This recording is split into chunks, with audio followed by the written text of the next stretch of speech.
This is the Horse Radio Network. This is episode 113 of the Dressage Radio Show, brought to you with the generous support of Horseshow.com, Kentucky Performance Products and Equestrian Collections.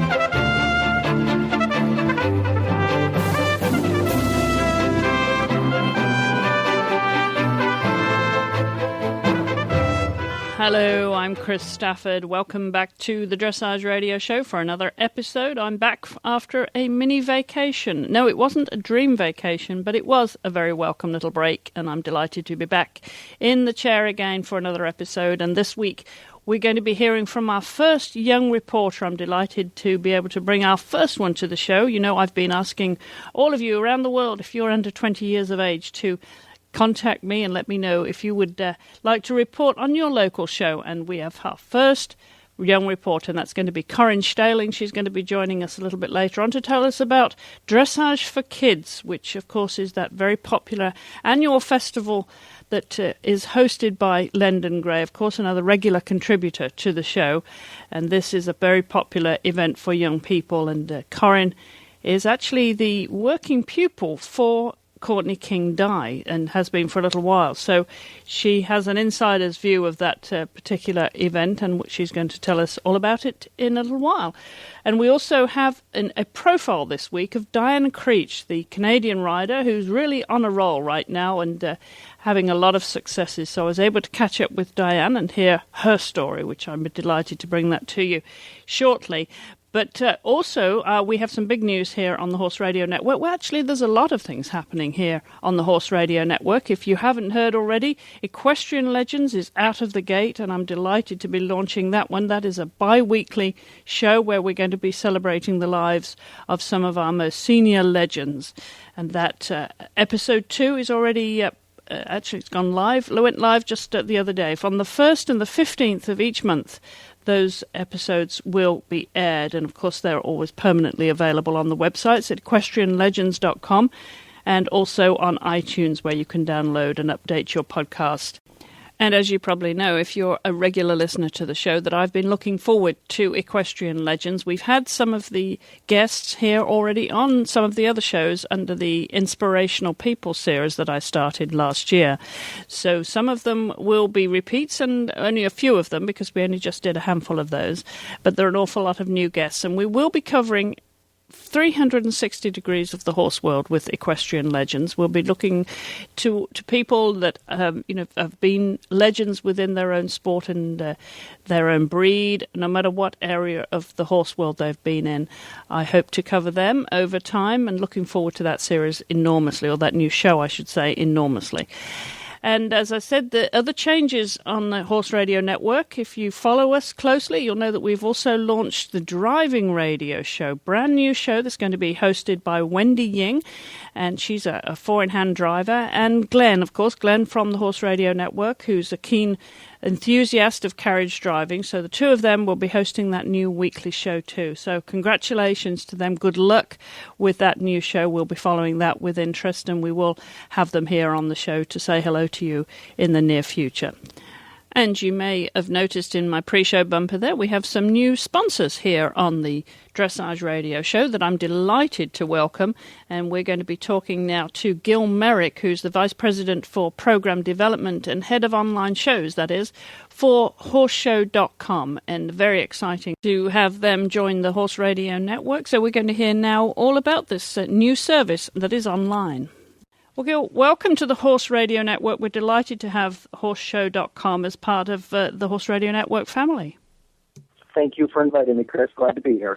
And you are, I believe, based up in the corporate headquarters up in the far north reaches of Michigan, a lovely state. But that's proven to be a big move for you, because you were down here in the bluegrass, weren't you? Yes, I was. I spent just over 4 years in Lexington. And when I was approached about coming on board with Horseshow.com, all of the development work for the website, which has been going on for over a year, has been out of the company's base headquarters in Birmingham, Michigan. So we're just northeast of Detroit.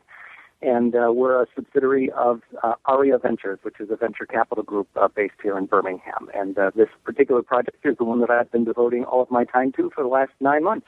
Well, as I said in the introduction, you are VP for Program Development, that is kind of head of online shows. So explain to us exactly how this works. What does horseshow.com do, and why is it different to anything else? Well, our approach is to have something available for riders of all breeds of horses and riding within all disciplines, where in kind of in conjunction with the live showing that they may do at regular horse shows, or if they don't have access to shows or can't afford to go to them, that there's a way for them to come to our website, look to see what shows we're offering, and we offer different shows each week, and then they stay open for several weeks so people can enter. And once they find a show that's suited for the breed of horse that they're riding and the kind of discipline that they ride, they look through the class list and find one that seems suitable to them. They read the description of what the class calls for, and then they, at their home training facility, make a video of their performance. And these are usually 3 or 4 minute videos, although, of course, the dressage ride gets to be 5 or 6 minutes. And then they come to the website. They create a profile page for themselves, a lot like you would do on Facebook. And within that profile page, you can list the names of horses that you have. And then when you're ready to take a video that you've made at home and upload it onto the site, you just click on a little drop-down box and you say, this is the video for this particular horse. And it then lives on your profile page. So it's an archive of the rides that you post. And then when you're ready to enter the show, you simply click the button Enter, and you pick the class that you want to put the horse in, and it uploads onto that class. And then you're entered along with the other video entries, so people from all over the country or even around the world, which, of course, is the beauty of the Internet. And then you can pick one of 2 kinds of shows. The main shows that we have up now are judged shows. So we have USEF and FEI licensed officials who are enabled through their own computers at home to log in as a judge to the website. And they see a list of the classes they've been assigned to and the entries that have been posted into that class. And they have a viewer that enables them to click on a thumbnail of the horses that are entered in the class, and up comes the video player with the video loaded. They have a start and stop and repeat feature on the viewer, so they can watch the video very carefully. And on the same screen then is the electronic scorecard for the class that they're judging. And when they've completed viewing the video, they type in comments to the entrant, to our member, and that scorecard is then sent via email to the profile page for that member, and is private. So it's just for the member to see, or the member can friend other people on the website, maybe their trainer or good friends, and give them access to their page so that they can also go see the entries that have been submitted. And I think what's unique is, especially within some of the breed divisions or the hunter divisions, where a competitor at a live show certainly knows at the end of the class how they fared as far as their placing, they don't necessarily know why. They don't always get direct feedback from the judges, and that's something we're offering on the website, that every entry gets a direct comment from the judge that comments on their performance. And we think at this point that is probably our most distinguishing feature, that and the fact that there's such a wide selection of shows that a rider can enter.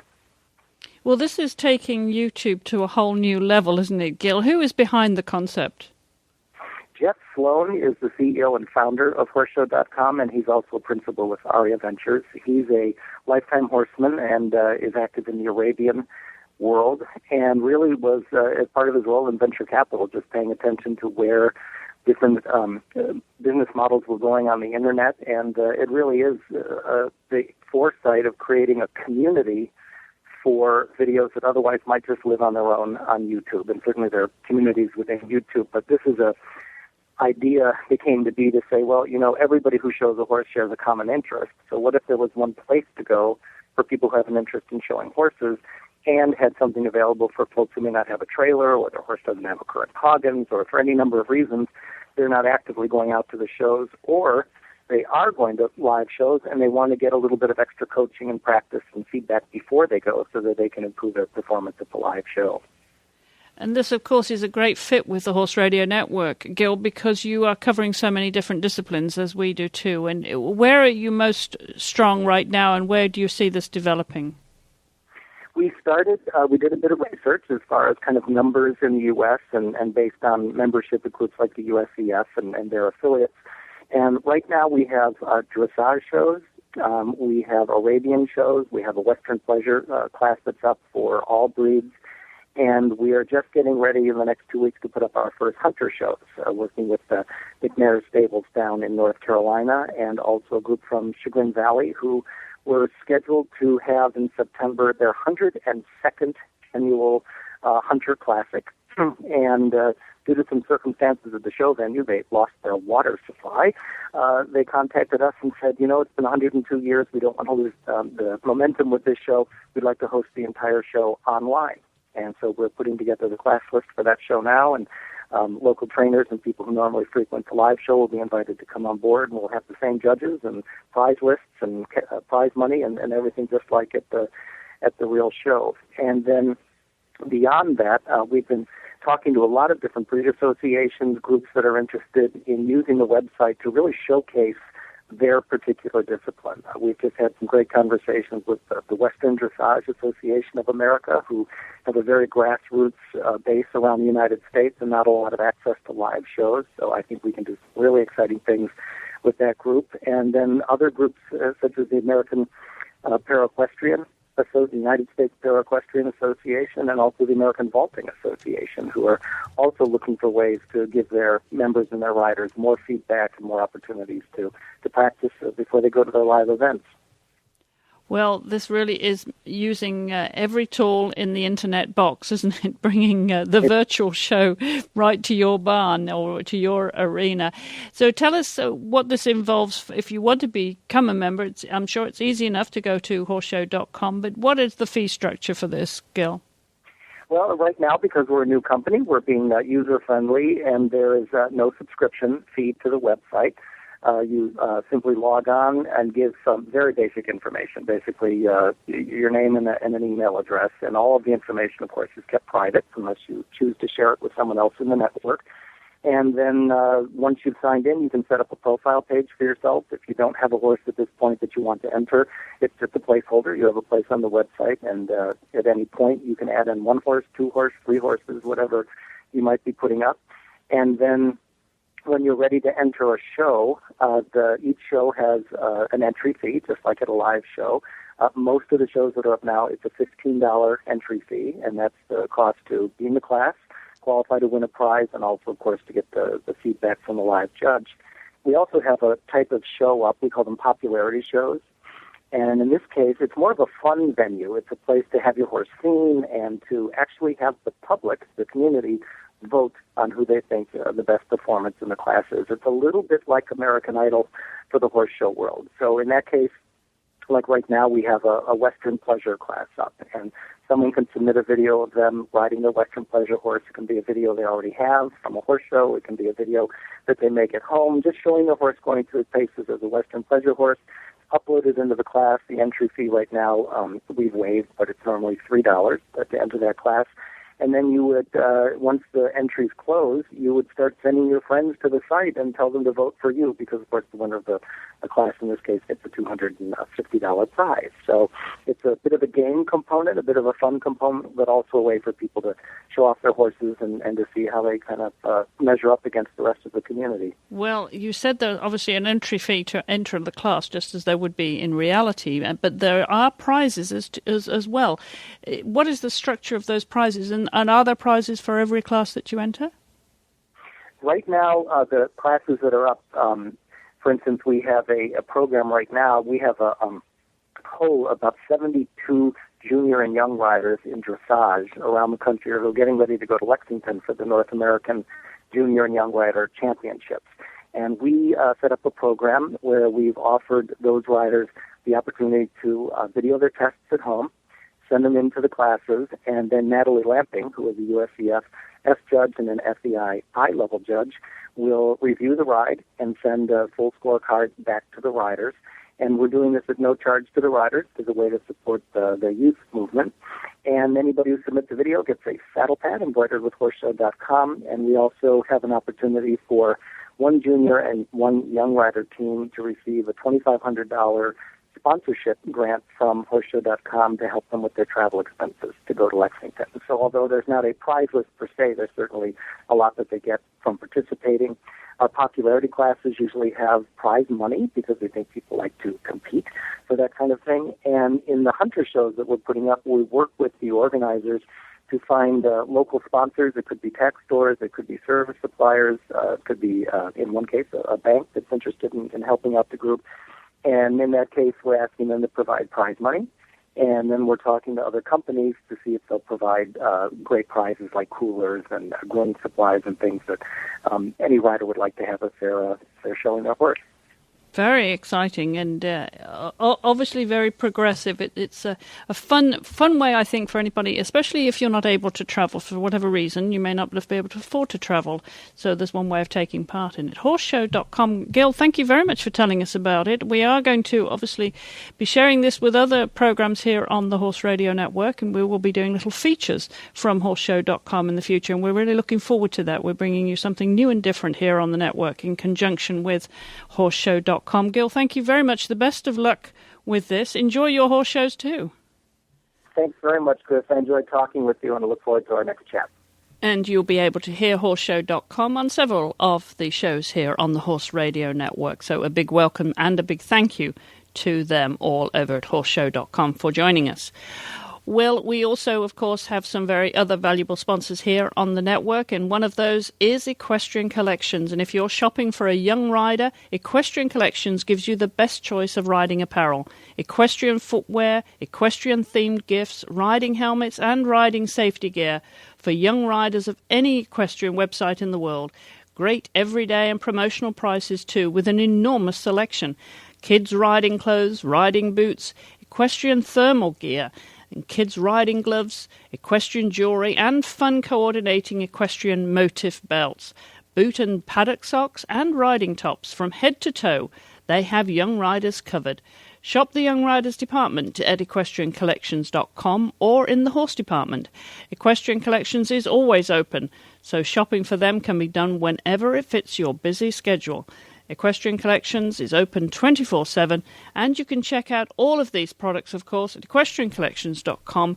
They are, of course, a participating retailer of the Horse World Gives Back campaign.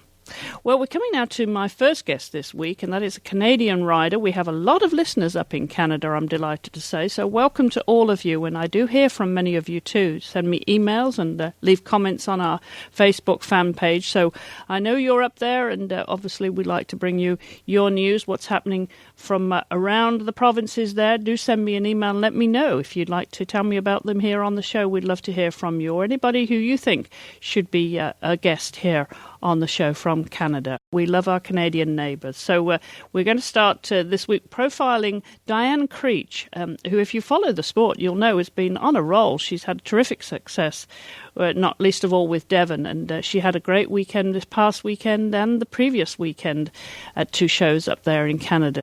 So let's get Diana on the line. Well, Diane, welcome to the show. Thank you for joining me. Oh, I'm very happy to be here, and I'm very excited that I have the possibility, the chance to come and talk here. Well, we wanted to profile you this week because you've been making the headlines, haven't you? Qualifying for the Pan Ams and, basically having a good time. Actually, what it is about is it's really the hard work that you put into it, and then eventually you come to the point where all your hard work that you put into your training and into your horses, you finally get something back. But I couldn't do all this without my sponsors, naturally, Mr. and Mrs. Leatherdale, who have been with me for a very long time. And it's been a very, very, very exciting combination between both of us and all 3 of us. And it's been really great. Well, let's talk about those horses that you have now in just a second, because as you said, you have a wonderful relationship with those sponsors that enable you to compete at the level that you are competing now, Diana, at the very top level and with some fantastic results. But, of course, there's always a beginning to this, and I'm always curious as to how people get into the sport, because you were actually born in the States, weren't you? I was born in the States, and then I grew up in Germany, and then I immigrated into Canada. Now, tell us exactly where you're born in the States, because I know our listeners will love to know exactly where, where, so they can claim you as their own, Oh, I was born in Columbus, Georgia, And my mother moved back to Germany when I was about 3 years old. And then I grew up in Germany and different parts of Germany, in Bavaria and Unterfranken, in different parts of Germany. And then once I had finished my school and my entrepreneurship for riding, I had the training of being Bereiter. And once you're finished with that, then I got an invite to come. For 1 year, I was planning to come to Canada for 1 year and just try it out. I wanted to see a little bit the world, and I had the possibility, the chance to train with Ishoys and Cindy and Neil Ishoy in Hamilton. And I took the chance, and and that's how I ended up here. And then I opened up my own business, and I stayed here. I bought my farm. I met my sponsors and have a very close relationship to another German farmer that's here in Hagersville. And this is where I have my horses for a very long time as well. And so that's how I stayed here. And now I have a family here and have all my horses. I'm a Canadian citizen now. And we're all happy now here. Well, that's the snapshot, Diane. I'm going to take you back to the early days, though, just for a moment, because I'm curious. When you said you were born here in Germany, but in the States, but your mother was German. Was she going home to Germany? Where's the German influence? That's right. My mom is German, and she got divorced, and then she moved back to Germany to her family in Germany. So hence you are fluent, obviously growing up, and all your education was in Germany, was it, Diane? That's right. That's correct, yes. So fluent in German, but now tell me about the beginnings with dressage, because you didn't start right from scratch, did you, as a pony mad girl? You did other things, didn't you, before you discovered that horses is where you wanted to address your attention? Yeah, no, it is correct. I never went through the pony line or the junior young riders, which I think are absolutely wonderful programs for these young women and men. These junior and young riders in pony divisions, I think they're just so awesome. But I never had the chance growing up to do anything like that. But I always loved animals, so we had a veterinarian around the corner, and I always went to see him, and I asked if I could help him with his animals, and I took his dogs for a walk, and then I started brushing his horses, and then I took his horses out, and so I just kind of evolved more and more into riding instead of just taking the dogs for a walk, and that's how I became more and more interested, and then I started taking a little bit lessons, and then, you meet people. I worked at a riding club in Germany, and I was brushing horses and cleaning stalls in exchange for riding lessons, and that is how I work, because I'm not from a well family that could pay for lessons or anything, so I always worked for my lessons, and that's how I was able to afford doing this, and and then I got more and more into it, and then I was working in an office for at least 3 years, and I realized how unhappy I actually was being, I'm going to say, locked up in an office and looking outside the window. And I really wanted to do something with horses. And my mom, thank God, she was very supportive about that. And she says, okay, you have your education in an office now. You can always go back to that. And now go try if you really want to do the horse thing. So that's what I did. I ventured out, and I did my program, my 3-year program for Bereiter, where you also have to work very hard. You get paid very little, and then I did that, and then I came over here to Canada. So. Well, that was certainly dedication, as you say, to apply yourself there in Germany, and an obvious place to get influenced by dressage as well. So it didn't come from your family, or did you have any siblings that were keen on horses, Diane, or did you lead the way?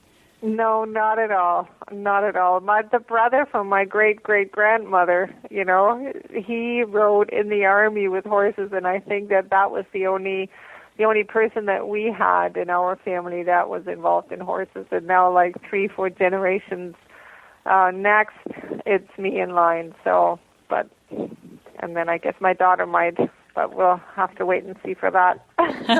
Yeah. Daughter Vanessa, how old is she now? She's 11 now. Wow. And Patrick, of course, your son as well. Is he showing any interest? He's 16, and when he was very young, I put him on horses, and he actually was very, very talented, and if he would have stuck with it, it would have been wonderful. But boys tend to always go a little bit more into the direction what Dad does, and so that was more into football. So that's what he is into now, football. Well, as I said, growing up in Germany, it's very easy to be influenced by dressage at whatever age you are. Did you try anything else, Diane, or at that time was you just totally focused on classical dressage and the influences that you had right there? Well, we had to do some jumping as well, alone for our program and for our testing that we had to do at the end of our programs. So we did have to do some jumping. The jumping never was really my main interest, but it is probably also I was training again with a dressage lady, Ulrike Lautemann, that was her name, and dressage was always the most fascinating thing for me, the connection between the horse and the rider, and to have the soft capability of training the horse and making the horse understand what you want. It always is very fascinating to me. It still is to this time. I know a lot of people, they say, oh my God, dressage is like watching paint dry and riding a 20-meter circle or whatever, but you have to understand what all goes into a 20-meter circle, like a plain, normal 20-meter circle, the different kind of feelings you can evolve riding a plain 20-meter circle. It's just amazing. What is it? What makes it tick for you? What motivates you each day to get out there and train every day? I know success, of course, is a great reward, but what is it about dressage that connects with you in your soul? Because a lot of people just feel it in their body. That's correct. For me, working with the horses, I just think horses are the most beautiful animals. They're so acceptable and so loving and so giving towards us. It always amazes me what they do for us. But for me, it's always being able to communicate with them and developing them. It's the training that is totally fascinating for me. So you get a horse. It doesn't always have to be a top-level horse that moves his legs out like crazy already. It's even getting a normal horse and through training and exercise and working to develop this horse to become confident and loose and over the back and being able to go into the ring and to perform to his or her best ability.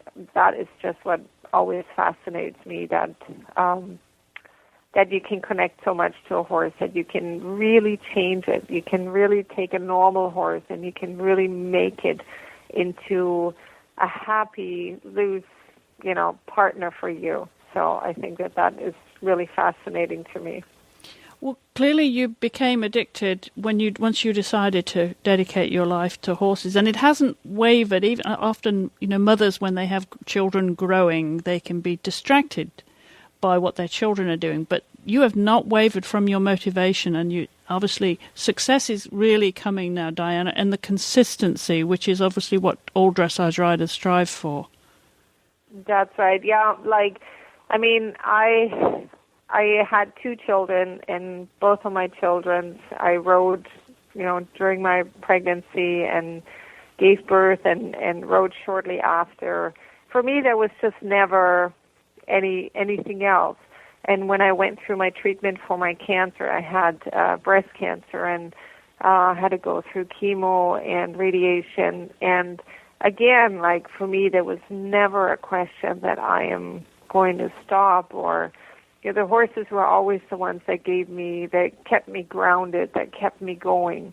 And, just staying, that connection, it just seems to be the fire in me, that the horses keep burning, that keep lightening, and to be able to go, because it is really not an easy job to do, to go out every day, and horses, as we all know, are not things that you can just put away and then pack out again. I mean, the consistency really is training, 6-7 days a week.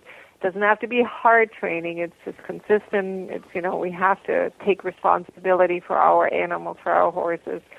And I know it's not easy for my family sometimes to take all this, or, when I was going through my treatment, naturally everybody's going like, oh, you shouldn't be going to the barn. But, it's like that is what keeps me going. So I did go every day to the barn. Wonderful, obviously, support system you have there with your family. Your husband, although he may prefer football, he's a great supporter. Well, actually, I hate to say it, but we are separated, but we are separated on good terms. Because I do understand that, being in this horse, he's not into horses at all, and me being so much into the horses, I do understand him that, he did it for many, many, many years now, and I just think he wants to have part of his life. And, the horses are just such a big part of my life that we just decided to part ways. But we talk a lot still, and we are still friends. And, we've been together for so many years. So it's still good. It's a very good relationship still. And you've had a wonderful relationship, as you said earlier, with Doug and Louise Leatherdale from Minnesota, and owning your horses and obviously producing wonderful quality horses with them. Diane, let's talk about the horses that you have now, because you've been doing rather well of late. And I also want to congratulate you on your sportsmanship award that you won during the Winter Equestrian Festival, and I believe you said somewhere along the line that you considered being a good sport to be true to yourself and to your horse. That's correct. I mean, you have to always, and sometimes in all this competition world, you do not want to get tied up in just riding for competitions, because that can be just too tight, that will make you just aim for the top, and you forget about the connection to your horse. I mean, you really do have to stay true to yourself. You have to keep loving the horse. It's not about just winning the ribbon. It is really about the training and the connection, and how you achieve it. It's not only about that you achieve your first place or your second place. It is how you achieve it, and how you deal with it afterwards. Well, let's talk about Devon L, because you obviously got a very solid partnership with him, and the results are coming forth now. Tell us a little bit about his background, how you got the ride on him, and how he is now in his period of development. Well, Devon L is a very special horse. I got him as a 3-year-old, and I broke him, and I trained him up to levels, and he has not been an easy ride. He is so smart and so intelligent, and everything came to him in such an easy way that he played with all of it. Nothing was really work for him. Nothing was really serious, and he was a little bit hot as a young horse. So, and because he never had to really work at it, he never developed a seriousness about it. So we did have, him being a younger horse, we went through some stages where it was a little bit exciting going into the ring and going to shows and all that stuff. He's turned 11 now this year, and with help with my trainer, I'm training with Lars Peterson now, and he really does understand the mentality from Devin. And Devin is gaining more maturity, and he's developing more strength, which just comes through the years and through the training. That is not something that you can force from a young horse. Like, sometimes I see people ride 6, 7, 8-year-old horses, and they're not strong enough to do the move yet. They might be mentally, they might be okay to understand what it is, but physically they cannot possibly do it. So it just takes time. I mean, training really just takes time. It just takes time to develop a good dressage horse. And he's 11 now, and he is really a complete changed horse. He comes to the shows now. He settles in. It all takes time for them to understand this whole taking away from home, going to shows, settling in. Now he lays down, and he's so relaxed, and he goes and he does his tests, and even coming out of his test, like before, like years ago, his adrenaline was pumping, really high coming out of the test. And now he comes out of the test, his eye is quiet, he's happy, he's very pleased with himself now.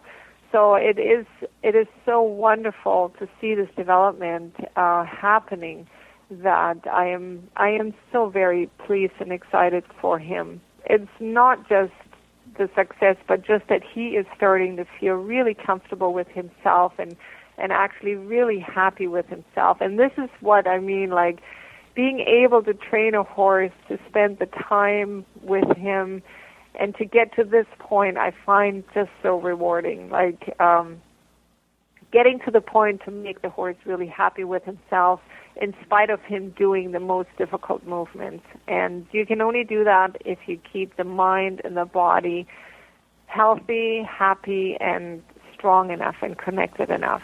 So I think this is what really gets to me. Well, as I mentioned, you had a good season down in Florida, didn't you? Very, very good season. And then the spring has gone pretty well, and into the summer. You won the Grand Prix Special with him just last month at Milton, the CDIW, and you also rode Robbie there. Tell us about Robbie W, because you won with him too. So a pretty good weekend that for you, wasn't it? Yes, it was great. Devin actually won this weekend in Palgrave as well, the Grand Prix and the Grand Prix Special. So I mean, he's very pleased with himself. Like I say, Mr. and Mrs. Leatherdale, they bought this gelding called Robbie W, who is in Oldenburg. We bought him in Denmark from Blue Horse, and this is a very, very exciting young horse for me. He's gray, and he has like the most wonderful personality. He is already happy with himself. Like, he's a really happy boy. We always tease him and we call him Perfect Robbie. That is his bar name. And because he is really so happy with himself already, and he tries so hard. Like, now this is a horse where you really, it's almost like this really good-looking boyfriend that you have, and you almost don't dare, to take him out because, he's just so wonderful. I mean, I have to say I'm so excited about him. You'd like to show him off, too, to your friends, I'm yes. sure. Yeah, it's nice to have that, just the right bow on your arm there. And yeah, exactly. Well, as you said, after Milton, you did go on and win this past weekend. So that was great. That was a doubleheader as well. How did the scores compare at Palgrave to what you got with him? 65.9 and change, I think it was, in Milton. How did he feel between those two competitions? Devin, I'm thinking of now. Yeah, well, Devin, Devin in Milton, he probably felt better in the special, and in Palgrave, Devin felt better in the Grand Prix compared to Milton. So every ride is different. Every ride, it seems like you have a little bit different corners or edges that you have to work out. We are still way not where Devin can be, or should be in terms of being the best he can be. There is still so much room for improvement. So right now, still, every ride is going out there and, figuring out what can I do to make him even better. He's still very, very young. We still got many more years, and it is just, still figuring out how can I make him even better, because he's still not quite there yet. Well, it's all, as you say, it's always a work in progress with horses, isn't it? Absolutely. And very satisfying too, as you said, with the Pan American Games qualifier as well. Tell us a little bit about the other horses and what your plans are now for the rest of the summer, Diane. Well, Robbie W., we are having our trials now. It's August 5 that weekend, and then August 18 the weekend. The first one is in Caledon, the second one is in Palgrave. Those are the Pan American Game trials, and so we're hoping to do the best that we can do, and hopefully we will make the team and be able to go to Mexico, and then hopefully not disappoint our country and, hopefully bring home a medal. There are so many hopes in horses. I think that's why they both start with age. So, yeah, and then after the Pan American Games, Robbie, he has so much potential. Like, I'm already excited to be able to keep going with him, and school and start the training for, the next level already for him. So I think that he really is going to be an exciting upcoming horse for our country as well. So it's he's one for the big ring as well, I believe.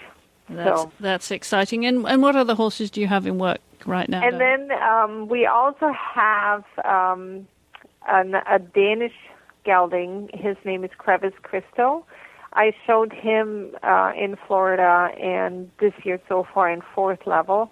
And he's also a very, very exciting prospect. He is 7, going to be turning 8, and just a fabulous horse. Also a little bit hot, but that's what you need, a little bit, that spark.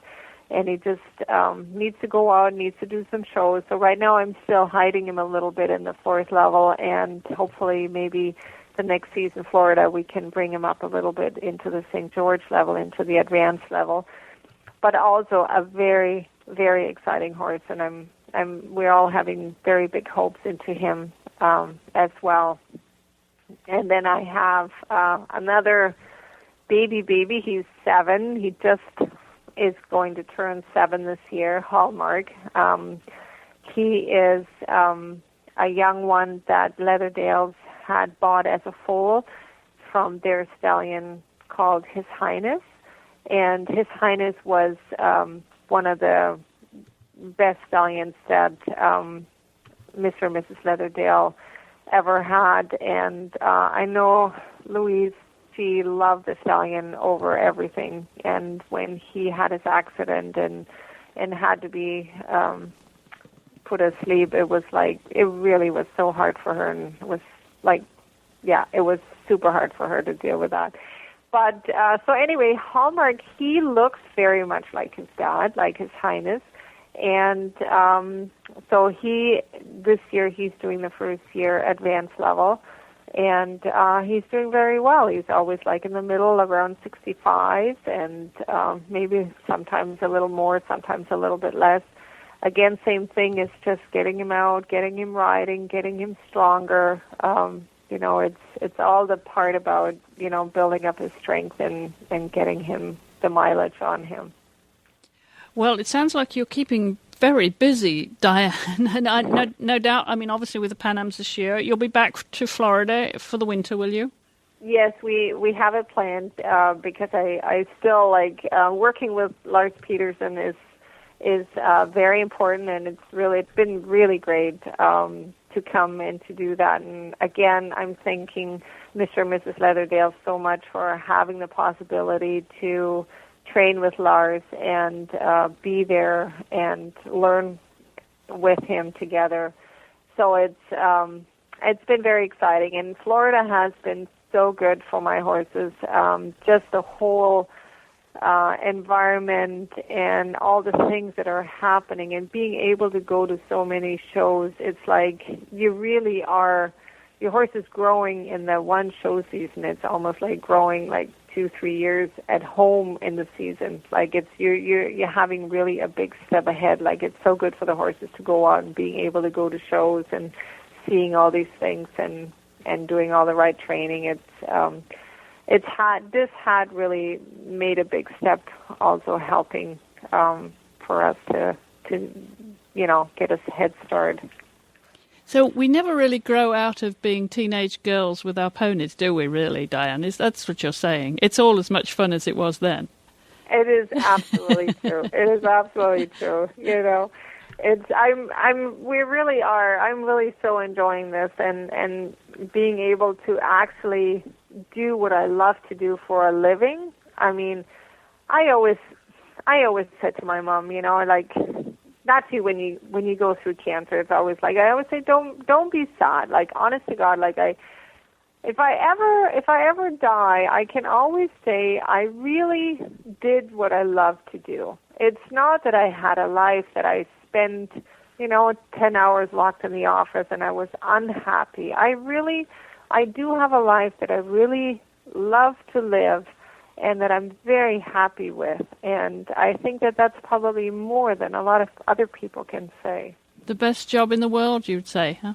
The best job for me, for what I like to do in the world. Other people, they look at me and they go like, oh my God, you're crazy. You're so busy, you work so hard. It's like so much stress and all that kind of stuff. Like my mom, she always like, I don't know how you do this, but for me, it is really the best job in the world, and I could never wish for anything better, and I am just so thrilled and happy that I am able to do this and that I have such a great support system to be able to do this, because having Mr. and Mrs. Leatherdale, taking care of me, and having my mom helping and taking care of my family, because my mom helps me a lot with my daughter and all the background work. And then I have my groom that I have for so many years now, Chris Bacher, and having her, she has gone through all these things with all my horses as well. She's been through Devon up and down as well. And so it's having the support system is so important for us riders, because there's always this saying, a good apple is only on top, because you have all these little apples that keep you on top. And that is very true. We need the support system in order to be up there. It's all a teamwork, Absolutely. Well, I want to wish you the very best of continued success and enjoyment of the sport, Diana. The very best to you, and thank you very much for joining us this week. Oh, thank you very much for having me. And just to remind you that the Pan American Games will be taking place in Guadalajara, Mexico from October 15th to the 19th. That will be the dressage competition down there. And we will be following that with interest. And, of course, the selection trials that will be coming up here shortly in Gladstone, New Jersey, where people will be vying for a place on that team. So we'll keep you posted all here on the Dressage Radio Show.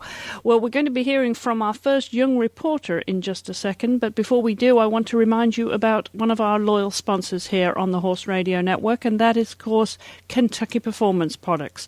They offer a variety of great supplements, and one of those is Caraform, which is a source of biotin, methionine, iodine, and zinc supplementation for all classes of horses. Biotin, methionine, iodine and zinc are included at levels shown to support the maintenance of healthy hooves and hair. These ingredients are combined with lecithin and full-fat soybeans to provide a source of essential fatty acids, an ingredient that supports a normal, healthy hair coat. Yeast cultures are included and play a role in the maintenance of normal digestive function, making Caraform a well-rounded, affordable supplement.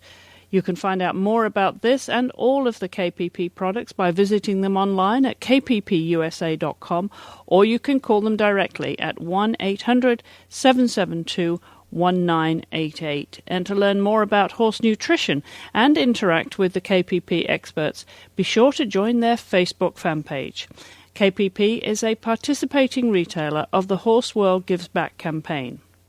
Well, I'm joined now by our first young reporter here on the Dressage Radio Show, 19-year-old Koryn Staehling from Millbrook, New York, who is a working student for Courtney King Dye and has a report from the Dressage for Kids Festival that Lendon Gray organises each year. Koryn, thank you so much for coming on the show and giving us a report. Hi, thank you for having me. I know you're a regular listener to the show, aren't you? Yes, yeah, it's such a great show. Excellent, good. We like to hear that. And now you had a lot of fun that week in July. Tell us a little bit about this competition, because a lot of people wouldn't be familiar with this. It's unique. It's something that Lendon started, wasn't it? Yes, it's really a cool show. It was just the 8th through the 10th of July, and she does it at HITS in Saugerties, New York. And it's really a cool way to have a show. She does it in 3 sections. We do our normal dressage test like any other show, and then she also has an equitation phase and a written test that everyone does, and it's all sort of scored individually, but for the whole show, she puts it all together, and to compete and win in a division, everything counts equally. So you have to really study for the show, and it's not just about getting on your horse and riding and doing a test. It's a lot about the stable management and just being a horse person in general. It kind of includes everything. So it's really pretty neat. And there are a ton of young riders. It's really cool because there's everything from these little cute kids on these adorable little ponies to, more experienced people who are doing the higher levels and nice horses. But it's really just a nice atmosphere because it's pretty relaxed, just fun. There's tack room decorating contests, and we all do, from second level above, we do this little practice jog. So it's just really unique and fun. We have a lot of things to think about and practice, but it's sort of a light mood at the same time with the decorating and such. Yeah, absolutely. So make fun of the whole thing. When you said very young riders, what would be the age group? How young would they be starting, Koryn? I'm really not sure, but there are really some tiny little kids. I think, under 10, for sure. I know for the reading requirements, we each have different books that we have to read, and I know there's an age group 10 and under. I'm not sure exactly who was the youngest rider, but they're really a good group of little kids. And now tell us about the books that are the prescribed reading for as part of this festival. Well, we all read one book, which was How Your Horse Moves, and or at least a section of it, and that was for everyone 10 and over. So everyone is tested on that, and I think each of the age groups have sort of unique tests depending on their age range. And then each age range also has another book. For my group, it was Dressage Masters, and it was for, big-time trainers and just talking about riding and what they've done and their training methods, and it's really interesting. And the How Your Horse Moves is more technical and talking about biomechanics, and so it's really a cool thing. It's books that I probably wouldn't have bought and read just at this time, just because of being busy and caught up in other things. But the fact that Lendon had us get these books and read them and push us to do it and know that we're going to be tested on it was really a super opportunity, because they're really nice to read, and you really learn a lot and I'm sure each, group had the same experience. Very educational. She's not going to send you away to read Misty of Chincoteague, is she? No. It's good stuff. It really is. And tell us a little bit about the time you have to spend doing each of these different phases for the competition, Koryn. Sorry, what was that? Tell us about the different phases, how long you would spend doing each of these. Was there a prescribed time that you had to, in which you had to, take part in each of, the both the theory and the practical, so to speak? Well, at the show itself, on Friday night, everyone meets together, and we all do the written test. And so, really, there's kind of an unlimited time to take the test, but I think it was about 50 questions, and I think it took about 20, 30 minutes, and London also kind of meets and talks to everybody, and it's really neat to see so many young writers kind of grouped together and ready to take their tests. And then for the equitation, it's a fairly short little test. We all just kind of come in a little group, and we have our certain time that we're warmed up by, just like doing a dressage test. Only there were 5 or 6 riders in the ring with you, and the judge just says, okay, go around, collect the draw, do your shoulder in, or whatever the level has you do. And that probably takes about 10 minutes. It's really not too long. And then the normal dressage test, it's just like a show where we had our time and we wrote our tests, and then all of the equitation and tests were both on Saturday, and then they put them all together and you get your scores. Now, do you have to own your own pony or own horse for this, Koryn, or can you catch a ride as well, leading up to this? Is there a way you can borrow a horse and prepare for this event? Oh, you can absolutely catch a ride. I don't have my own horse, and I'm so thankful for Claire and Betsy, who both let me borrow their horses here. Last year, I also borrowed a horse from Claire Glover, and it's really kind of a neat situation because I, probably wouldn't have had good chance, or it gives a good opportunity to ride a different horse and prepare in a somewhat short amount of time to go to a show, and it's really fun, and I'm sure it's a great experience to have your own horse there too. But it's a good way to learn other horses. Yeah, absolutely. It sounds a bit like Pony Club days that I can remember. Just so much fun being around summer camp, and it just sounds like that kind of festival of fun and activities and learning as well. And now, do you know how many people actually took part that weekend, Koryn? I think it was about 270. Wow. Quite a few. I was so amazed when I looked at the entry, all the ride times and stuff. I can't believe what a huge, group of young riders it is, and how they put it all together and make such a fun and organized event. It's really something. That's fantastic. Well, great. And this is an annual event. How long has it been running now? I believe that was the 13th. Is it really? One. Yeah. Well, good for Lyndon. Everybody knows she's a regular here on the Dressage Radio Show. Everybody loves having Lyndon on the show, and good for her hosting this each year, and for you all to have such fun doing it. Koryn, thank you very much for bringing this report to us, our first in Young Rung Reporter series here on the Dressage Radio Show. Now, we also want to mention, as I said in the introduction, that you work for Courtney King Dye. You've been there over a year now, and living the dream, I would guess.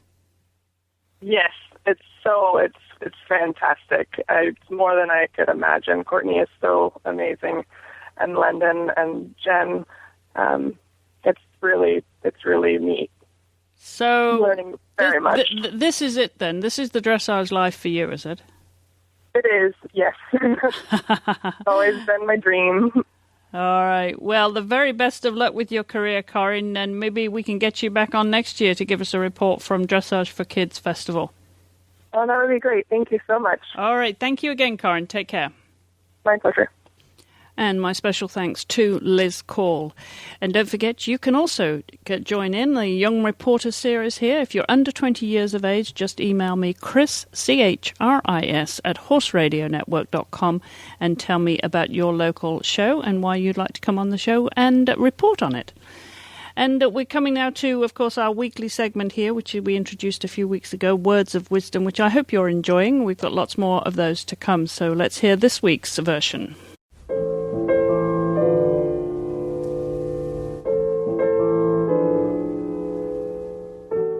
Equitation and dressage defined. Equitation has been defined as the science and art of riding the horse, for work and pleasure, sport and spectacle, and it includes the education of the rider and of the horse for these purposes. Let us also consider what we mean by dressage, which is one part, albeit an important part, of equitation, that part which pertains to training the horse rather than the rider. François Robichon de la Guenière, from 1688 to 1751, probably the greatest of the 18th century masters, and the man who had more influence on the development of the art of school riding and training than any other single person, defined dressage as follows. The object of dressage is, by systematic work, to make the horse calm, light, and obedient, so that he may be pleasant in his movements and comfortable for the rider. This is as true for the horse, for the chase, and for the military charger, as for the school horse. He and his immediate successors practiced manège or school riding as an art and spectacle for its own sake, and held that the same principles of riding and schooling applied to outdoor sport as well. Later generations have not accepted this, and have developed outdoor and cross-country riding and training on lines of their own in a whole series of interrelated sports, and by selective breeding they have produced horses specially suited to these sports. While adhering to La Guenière's principles, his successors have also progressively adapted school riding and training to contemporary tastes and horses. The classical masters of the 17th and early 18th centuries kept their horses in a state of sustained collection to perform the school airs, while in modern dressage as much importance is attached to extension in the school paces as to collection, and collection is momentary rather than sustained.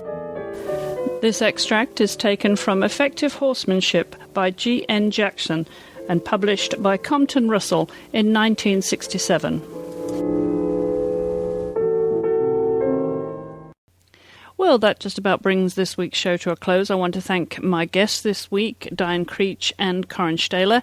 And also I want to remind you about iTunes and that you can download all of these episodes on your iPod, your iPhone, or any of your MP3 players. A lot of people do that, and that's the best way to listen to the show.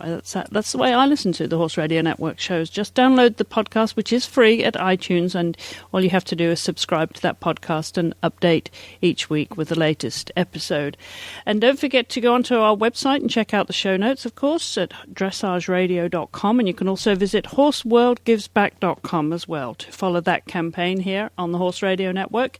And if you have an iPhone and you prefer to follow us on your apps, then Hallway Feeds is the one you need for us. They carry all of our shows here. That's easy enough, but not everybody has an iPhone. I understand that too. Don't forget, if you're on our website, to check out the audible.com offer and also do some shopping at Amazon right there. And our Facebook fan page, of course, is a very active one. We love to hear from you on there. Get some great comments. Also got some nice comments about JJ Tate being the new co-host on the show. Looking forward to having her back on here in a few weeks' time. We've got the North America Junior and Young Rider Championships taking place in the Kentucky Horse Park next week, so I'm looking forward to going over there and following our young riders and our juniors and bringing you an update and report from that show here in the next couple of weeks as well. You can follow us, of course, on Twitter, Horse Radio, and Chris E. Stafford. Don't forget to put the E in the middle. And please do check out all the other great shows here on the Horse Radio Network, not least of all the brand new Equestrian Legends and the Driving Radio Show. As I always say, there is something for everybody here. Don't forget my email, chris@horseradionetwork.com. Love to hear from you. Any comments, questions, or suggestions, any ideas that you may have of people that we should get here on the show. Love to hear from you. And, of course, if you're out there competing, stay cool. Keep your horse cool as well. I hope the footing is being kind to you. We've had a lot of showers and storms here in the bluegrass area, but it's also been very hot and humid, as I'm sure it has been with you. So take care. I must not close this show without congratulating, of course, Matthias Rath and his win in Aachen on Totilas, another terrific result for him and his new partner, and also to Stefan Peters, who won the small tour with Veltina. So congratulations to all of them. And enjoy your competing out there, and I hope you'll come back next week for another episode of the Dressage Radio Show. So until then, thank you all for listening.